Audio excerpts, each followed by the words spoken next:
कैसे? क्योंकि 2014 में जिन लोगों ने यहां से वोट लिए उन्होंने इन चीजों के लिए दरवाजे खोले। जिन्होंने उस वक्त धोखे दिए, जिन्होंने उस वक्त सब्ज बाग दिखाए, जिन्होंने उस वक्त लोगों को झूठे नादे दिए, नारों के बुनियाद पर लोगों के दिल बहलाए, उन्होंने यहां पे बीजेपी के लिए दरवाजे खोले और उस चीज का हम आज खमियाजा भुगत रहे हैं।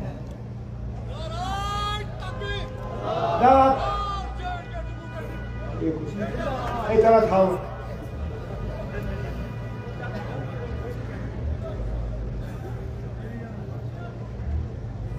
मैं हैरान होता हूं आज जब मैं ये पीसी के लीडर का सुनता हूं नारा, जो मोदी का यार है गद्दार है, गद्दार है। अरे ना, सारा कुछ तो आपको बीजेपी ने दिया। आप जब 2015 में मिनिस्टर बने, अल्लाह मग़फ़िरत करे उन्हें, मुफ्ती मोहम्मद सैयद साहब की हुकूमत में, आप किसके कोटा से मिनिस्टर बने? पीडीपी ने आपको नहीं बनाया, बीजेपी ने आपको मिनिस्टर बना के महकमा दिया। जब 2016 में मुफ्ती साहब वफात पा गए और महबूबा मुफ्ती बीजेपी की मदद के साथ वजीर आला बनी, फिर वजीर बने आप, किसके कोटा में? बीजेपी के। जब 2018 में हम बीजेपी की साजिशों को नाकामयाब करने के लिए, उस वक्त अल्ताफ बुखारी साहब पीडीपी के लीडर थे, जब हम उन्हें वजीर आला बनाने के लिए तैयार थे, बीजेपी ने किसको यहां वजीर आला के तौर पे आगे किया? यही सजाद गनी लोन साहब को। रिकॉर्ड गवाह है, बीजेपी ने चिट्ठी दी कि हम अपने एमएलए सजाद गनी लोन साहब के हवाले करते हैं और गवर्नर साहब से गुजारिश इसको वजीर आला बनाएं। बीजेपी की बदौलत वो यहां वजीर आला बनने के लिए तैयार था। उसके बाद जो सारी सिक्योरिटी उसके हवाले, जो सारी इंतजामिया उसके हवाले, जो सारे अफसर उसके इर्द गिर्द, वो किसकी बदौलत? आखिरकार बड़े भाई ने छोटे भाई की कदर की, बड़े भाई ने रिश्ता रखा, छोटे भाई ने फायदा लिया। बेशक उस रिश्ते का फायदा हंदवारा के लोगों को नहीं हुआ, लेकिन कम से कम छोटे भाई ने बड़े भाई का फायदा लिया।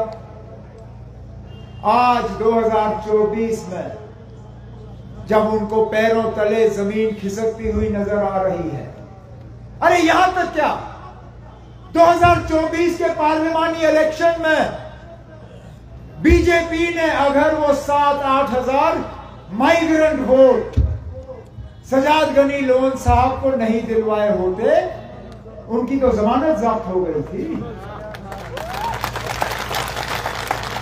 सजाद साहब की जमानत भी बीजेपी ने बचाई। सजाद गनी लोन साहब की जमानत उनके बड़े भाई मोदी साहब ने बचाई। और आज लोगों को गुमराह करने के लिए कहता है जो मोदी का यार है गद्दार है, गद्दार है। अरे शर्म करो ना,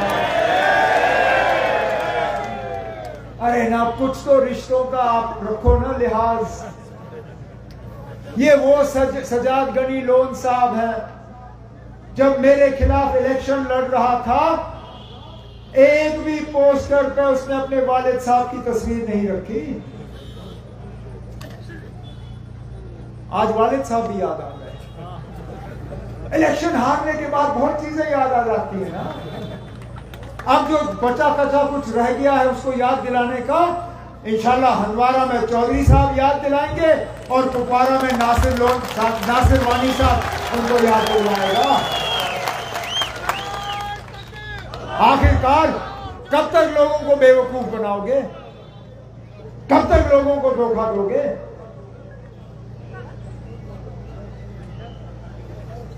आज जो तबाही और बर्बादी हमारे साथ ऊपर है, जिस मुश्किल दौर से हम गुजर रहे हैं, जो गिरफ्तारियों का, जो पकड़ धकड़ का सिलसिला रहा, जो FIR हमारे नौजवानों के खिलाफ कटे, जो बाहर के रियासतों में जेल भरे हुए हैं कश्मीर के नौजवानों के साथ, आखिरकार ये किसकी बदौलत?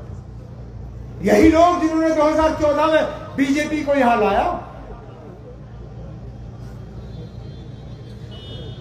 हमारे नौजवान जिनको रोजगार चाहिए था उनको FIR दिए, हमारे नौजवान जिनको नौकरियां चाहिए थी उनको जेल में बंद किया, हमारे नौजवान जिनको नौकरी चाहिए थी, रोजगार चाहिए था, उनको सताया गया, पुलिस थानों में बुला के उनको जो है उनकी हाजिरी लगवाई।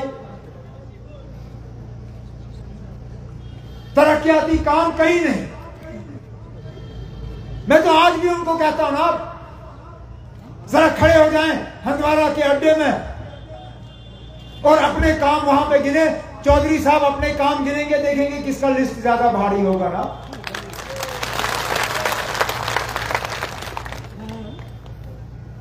हर लिहाज से हमें तंग किया गया है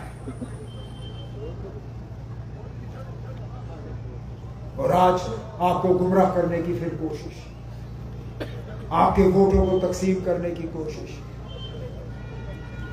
बीजेपी के तरफ से नए नए उम्मीदवार मैदान में उतारे जाते हैं। मुझे कोई गिला नहीं है ना कि मैं यहां से पार्लियामेंट का इलेक्शन नहीं जीत पाया। मुझे अपने तरफ से यह तसल्ली है कि मैंने मुकम्मल कोशिश की, जितनी मैं कैंपेन में कोशिश कर सकता था मैंने की, जितनी जगह में पहुंच सकता था मैं पहुंचा, जितनी तकरीरों को मैं आपके सामने रख सका मैंने रखा। मैंने वोट मांगे,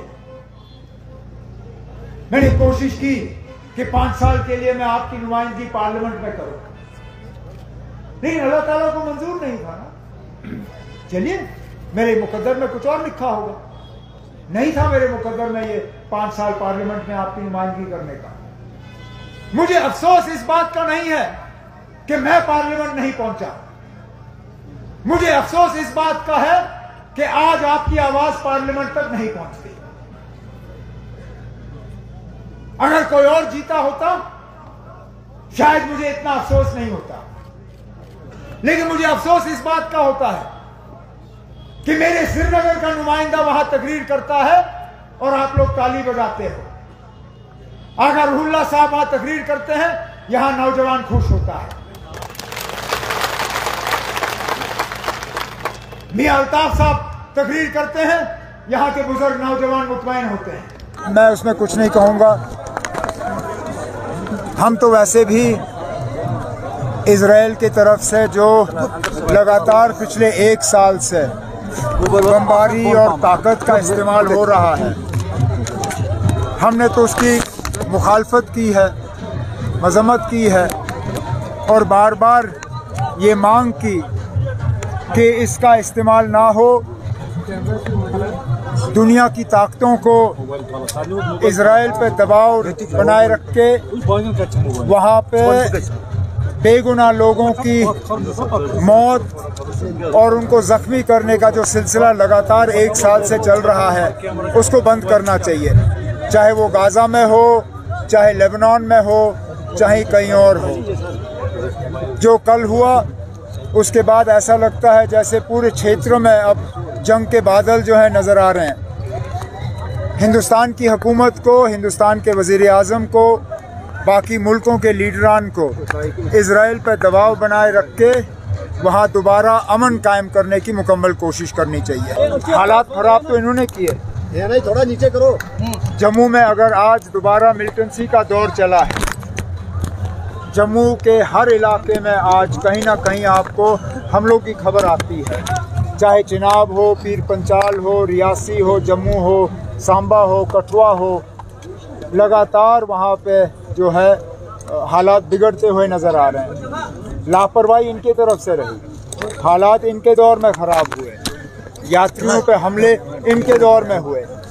अब बीजेपी के पास पिछले 5-6 साल का और कुछ बेचने के लिए है नहीं। लोगों के लिए उन्होंने कुछ किया नहीं है। डेवलपमेंट का नाम और निशान कहीं नज़र नहीं आता। तो जाहिर सी बात है कि वो नेशनल कॉन्फ्रेंस और कांग्रेस को के ऊपर अपना निशाना जो है वो बनाए रखेंगे। इंटरनल है तो इंटरनल ही रहेगा ना।